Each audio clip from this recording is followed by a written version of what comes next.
खबर शामिल करें और आपको बताएं कि लाहौर के इलाका रायविंड में अराई बिरादरी का एक अजीम उलशान और तारीखी जलसा मुनक्कद हुआ, जिसमें पाकिस्तान के चारों सूबों से ताल्लुक़ रखने वाले अराई बिरादरी के हज़ारों अफराद ने भरपूर शिरकत की।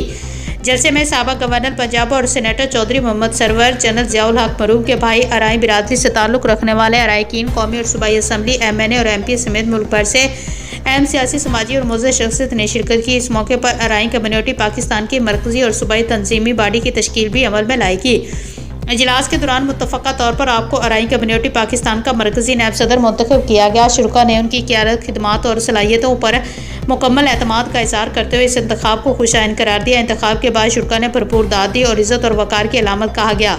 अपने खिताब में उन्होंने अराई बिरादरी का शुक्रिया अदा करते हुए कहा कि ये ओहदा आपके लिए एजाज़ के साथ साथ एक बड़ी जिम्मेदारी भी है और आप दुआ गो हैं कि अल्लाह ताला आपको इस जिम्मेदारी को दयानतदारी, इखलास और बेहतरीन अंदाज में निभाने की तौफीक अता फरमाए। शुरा का कहना था कि ये इज्तिमा अराई बिरादरी की इज्तिमाई ताकत और मुनज़्ज़म किरदार का मज़हर है। नई क़यादत के इंतखाब से बिरादरी के मसाइल के हल और कौमी सतह पर मौसर नुमाइंदगी में मज़ीद बेहतरी आएगी।